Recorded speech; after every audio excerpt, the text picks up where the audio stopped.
Good evening. That's a little bit better. I know it's not many of us in here, but it's important that we, as being entrepreneurs, we got to remember that communication is key to developing relationships and developing and building our business. So one of the things I wanted to share before we even get into entrepreneurship and what it is, I wanted to start out by giving you a little bit of history. Now, how many of you guys have heard about the Black Wall Street?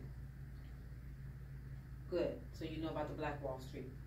Two of you haven't. So let me just recap a little bit about the Black Wall Street. The Black Wall Street started in Tulsa, Oklahoma, back in the 1900s. And in 1921, it was burned down to the ground. This was a community of African American people that came together, built their businesses in one community in Greenwood. That means they had doctors, they had lawyers, they had hairdressers, they had bakeries, they had restaurants in one whole community. And what happened was some of the white people in that community did not like how black people were thriving, how they were making their own money, how they were being able to build and just flourish and thrive in their own little community. So they decided to burn them down, and they burned them down to nothing. Over 100 people died from that massacre. So they were able to regain their strength 5 years later after they were burned to the ground.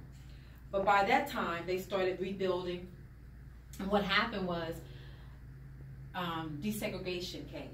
So when desegregation came, some of the African American people decided, okay, now I can venture off into other communities. Not only can I buy in other communities, but I can build and I can move in other communities. But what happened to Greenwood was it started to depreciate, because now we had African Americans moving out of their community into another community and taking their dollars and spending their dollars in another community, which is why I thought it was so important to talk about that first, because that's what's happening now. Because of desegregation, which was part of it, but now we look at it as a mindset that the African American community tend to take their dollars and put it in another community instead of building right within their own community. And so that is why I'm so passionate about entrepreneurship, and why I'm so passionate about talking to young people about it, because you guys are the future. And you are the ones that's going to build our community, help build our community up. So it's important that you know your history, why it's important for us to go back to the Black Wall Street.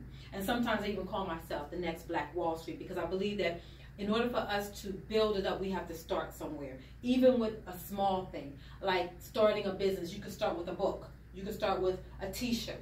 Anything that can get you started and jumpstart you into the right direction. So the reason why I talk about Black Wall Street is because it's important. It's our history.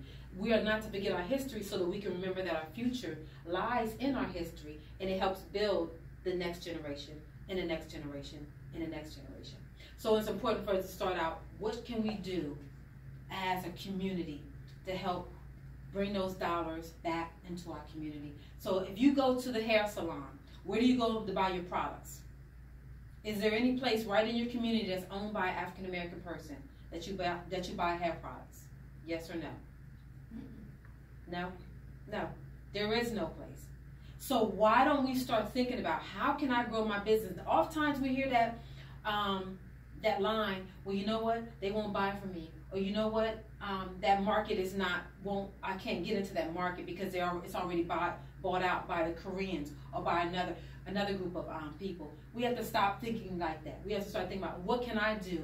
And even though it's going to be hard, because entrepreneurship is not easy by no measure, it is a hustle. It is blood, sweat, and tears. It is more than 40 hours a week.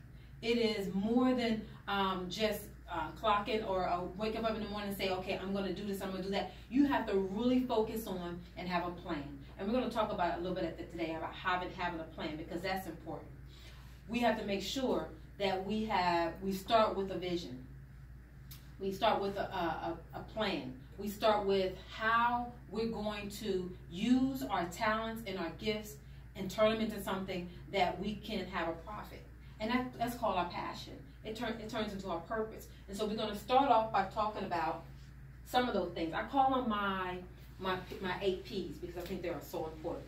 So my first P, and some of you guys may have seen this before, but it's your passion. So thinking about your passion is something that's right here in your stomach. That's something that you think about even when it wakes you up at night. You think about it when you don't want to think about it, because it's in your belly, it's on your brain, it's in your skin, it's in your heart, and nothing, whatever you want to do and you don't do it, it makes you that more hungry for it. So you think about your passion. If you can think about passion, what is one thing that you're passionate about, that you love to do? Not like, because there's a difference between like and love. So what is it that you love to do, that you can see yourself doing, even if you wasn't getting paid for